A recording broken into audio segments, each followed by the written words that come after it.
بسم اللہ الرحمن الرحیم۔ ناظرین، آپ دیکھ رہے ہیں سرن نیوز نیٹ ورک۔ وطن عزیز میں ایک بار پھر الیکشن ہو گئے۔ سرن نیوز نے اندرون ملک اور بیرون ملک اپنے ناظرین تک الیکشن سے متعلق خبریں پہنچانے کی حقیر سی کوشش کی ہے۔ ہمارے بیرون ملک ناظرین میں سے ایک ریگولر ویور جناب چودھری ضیاء الحق صاحب لندن سے کچھ سوالات لے کر ہمارے ساتھ لائیو موجود ہیں۔ آئیے سنتے ہیں جناب چودھری ضیاء الحق صاحب۔ کسی بھی جمہوری معاشرے میں الیکشن ایک عام سنگ میل رکھتے ہیں، اور اس وقت پاکستان کے الیکشنز 8 فروری 2024 بحیثیت اوورسیز پاکستانی میں نے بہت سے چینلوں کے اوپر اس کو براہ راست دیکھا، لیکن سرن نیوز کا بہت مشکور ہوں کہ انہوں نے بہت ہی متوازن قسم کا تبصرہ اور حالات حاضرہ کے اوپر عوام کو آگاہ کیا۔ لیکن الیکشن کی بات کی صورتحال میں میرے پاس کچھ سوال ہیں، اگر آپ ان کا جواب دے سکیں۔ سب سے پہلے تو مسلم لیگ نون کے ان الیکشنز میں ہارنے کی وجہ کیا بنی؟ اکیلا نواز شریف ریس میں دوڑا اور دوسرے نمبر پر آ گیا۔ آپ کے نظر میں یہ حالات کیا بنے اور کیوں یہ پوری طرح وہ ناکام رہے اب کہ سادہ اکثریت بھی لے سکے؟ دوسرا میرا سوال آپ کے علاقے کے بارے میں، یہ مانسہرہ کی سیٹ جو کیپٹن صفدر والی، جس کے اوپر نواز شریف نے یہ بول کے الیکشن شروع کیا کہ یہ اس کی وہ سیٹ ہے جس نے پاکستان میں سے اس نے وہ سلیکٹ کی ہے، اور اس کو پورا کانفیڈنس تھا کہ یہاں سے وہ کبھی بھی نہیں ہارے گا، تو کیا وجہ ہے کہ وہ مانسہرہ کی سیٹ بھی ہار گیا ہے؟ اور تیسرا یہ ہے کہ اگر عوامی مینڈیٹ کو، جیسے فارم 45 کا بھی کافی شور و غل ہے کہ ریزلٹس کو چینج کیا گیا، اگر اس کے اوپر گورنمنٹ بنتی ہے جو مورل اتھارٹی گورنمنٹ بننے سے پہلے اس کی ختم ہو چکی ہے، تو یہ آپ کی نظر میں یہ کتنا عرصہ چلے گی؟ اور چوتھا، آپ مین اسٹریم پارٹیوں کے اوپر پابندی کے اوپر میں کیا کہتے ہیں؟ پہلے 88 میں پیپل پارٹی کے اوپر لگائے گی، لیکن وہ پارٹی بھی ختم نہیں ہو سکی، بلکہ اس سے اس کو انرجی ملی، اور ابھی اس کا نشانہ پی ٹی آئی ہے۔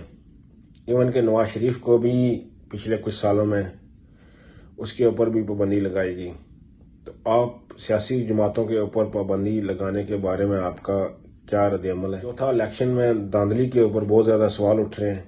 آپ 24 کے الیکشن کو، 8 فروری 24 کے الیکشن کو کس نظر سے دیکھتے ہیں؟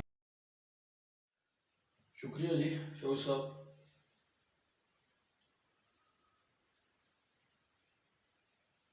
ہم آپ کا تہ دل سے شکریہ ادا کرتے ہیں کہ آپ اس نازک موقع پر بھی سرن نیوز کے ساتھ جڑے رہے ہیں۔ آپ کے سوالات اتنے جامع اور طویل ہیں کہ کسی ایک پروگرام میں ان کا احاطہ کرنا ناممکن ہے۔ بہرحال ہم کوشش کریں گے، اور یہ بھی آپ سے وعدہ کرتے ہیں کہ تفصیلاً ان کا جواب ہم جو تجزیے کریں گے الیکشن پہ، ان میں انشاءاللہ آپ کے سوالات کا جواب بھی دیں گے۔ آپ نے نواز شریف کی ناکامی کے بارے میں سوال کیا ہے کہ ایک ہی گھوڑا تھا ریس میں اور وہ پیچھے کیسے رہ گیا۔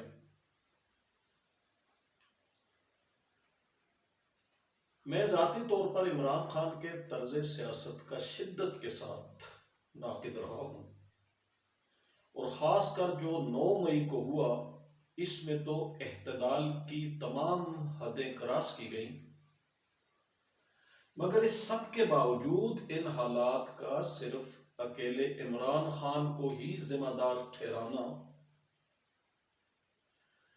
انٹلیکچوئل ڈس آنیسٹی، علمی بددیانتی کا ہوگی۔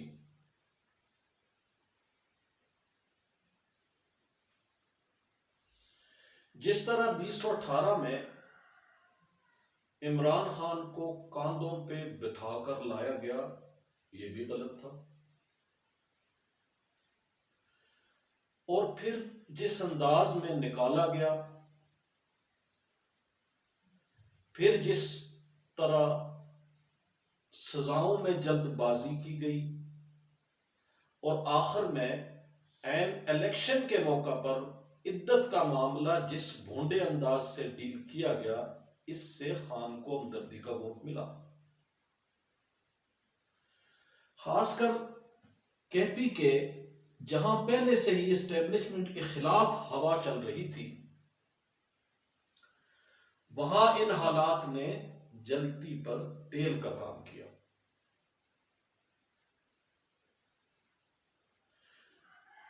یوتھ کا غصہ بھی یقیناً اس میں شامل تھا، اور دوسری طرف جہاں تک نون کا تعلق ہے، نون کا ووٹر لسی پی کر سویا رہا کہ اوپر بات ہو گئی ہے،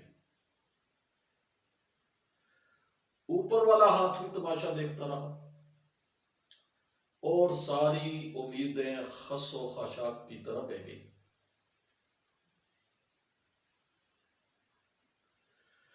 آپ نے نواز شریف کی مانسیرا میں ناکامی کے بارے میں پوچھا ہے۔ خیر، ابھی تو یہاں نتیجہ روک دیا گیا ہے، لیکن میں یہاں کا باسی ہونے کے ناطے سے سمجھتا ہوں کہ یوتھ کا غصہ یہاں بھی کارآمد رہا۔ نواز شریف نے جو الیکشن سے پہلے مانسیرا میں جلسہ کیا، اس جلسے میں یہاں کی اکثریتی برادری کو نظر انداز کیا گیا۔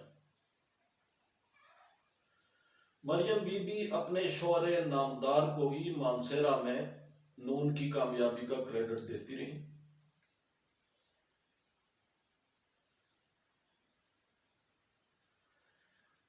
اور یہ رویہ یقیناً ان کے حق میں ناقص رہا۔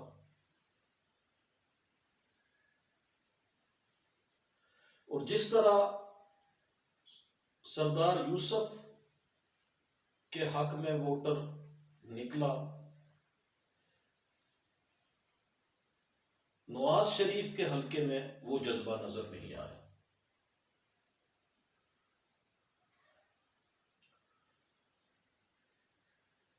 اور پھر جس طرح دھاندلی کا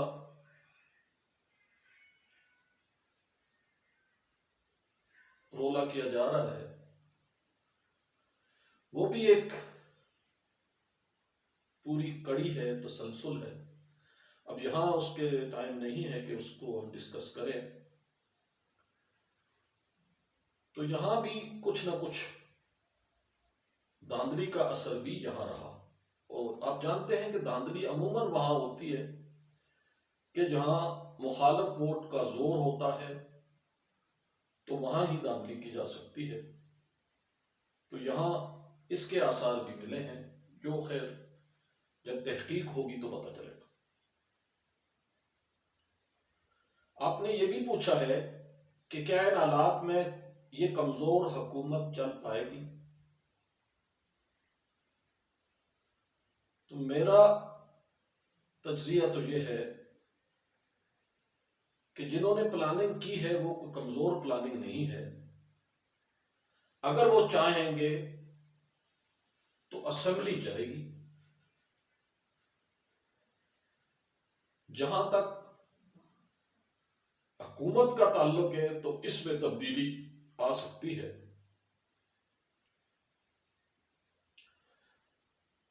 اور پھر زرداری کا ماہرانہ تجربہ بھی کوئی کرشمہ دکھا سکتا ہے۔ بس اتنا کہنا میرے خیال میں کافی ہوگا۔ آپ نے بڑی سیاسی پارٹیوں پر پابندی کے حوالے سے پوچھا ہے۔ اس ضمن میں عرض ہے کہ پاکستانی سیاست میں اسٹیبلشمنٹ کا بانی سکندر مرزا ہے، پھر ایوب، یحییٰ، ضیاء الحق، مشرف، باجوہ، یہ سارے کردار تاریخ کا حصہ ہیں اور آپ پیچھے طرح جانتے ہیں۔ انہوں نے اپنی انا کی تسکین کے لیے آئین بھی پامال کیا اور سیاسی پارٹیوں کو بھی ملیا میٹ کرنے کی کوشش کی، جس کی وجہ سے ہم ابھی تک معاشی دلدل سے نہیں نکل سکے۔ لیکن بدقسمتی سے سیاسی رہنماؤں کا کردار بھی اتنا مثالی نہیں رہا۔ یہ بھی جب اقتدار میں ہوں تو اسٹیبلشمنٹ انہیں مائی باپ نظر آتی ہے، اور جب باہر نکلے تو اداروں پر حملہ آور ہوتے ہیں۔ تو حالات چوہی صاحب بڑے نازک ہیں۔ یہاں ہمیں احتیاط سے تجزیہ کرتے ہوئے بھی احتیاط سے کام لینا چاہیے کہ جس طرح کا ایک ڈرامہ، بہت بڑا ڈرامہ ہوا ہے، آپ اس کو کس نظر سے دیکھتے ہیں؟ وہ ایک کمشنر والا کہ اس ملک کو کس طرف لے جایا جا رہا ہے۔ اب تحقیق ہوگی تو پتہ چلے گا کہ اس ڈرامے کے پیچھے کون ہے۔ لیکن میں سمجھتا ہوں کہ ہم سب کو مل کر ایک سوچ ڈیولپ کرنی چاہیے کہ سیاستدان اپنا کام کریں اور اسٹیبلشمنٹ اپنا کام کرے، تو اس کے لیے کوئی طریقہ وضع کرنا چاہیے۔ اس طرح ہرگز نہیں کہ اپنی پسند کے اسٹیبلشمنٹ کو سر پہ بٹھائیں اور جہاں اختلاف ہو وہاں انہیں گالیاں دیں۔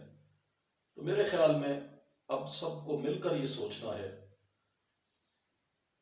کہ ملک کو کس طرف لے کے جانا ہے۔ کیا ہم پھر ایک نئے الیکشن کے قابل ہیں؟ کیا ہماری معیشت اس قابل ہے کہ ہم نئے الیکشن کروائیں؟ تو یہ ہے میرا نظریہ۔ آپ کا بہت شکریہ کہ آپ ہمارے ساتھ ہمارے پروگرام میں شریک ہوئے۔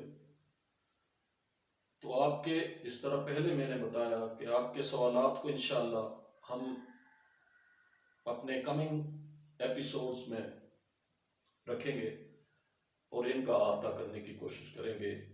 اللہ تعالیٰ آپ کا حامی و ناصر رہے۔ پاکستان پائندہ باد۔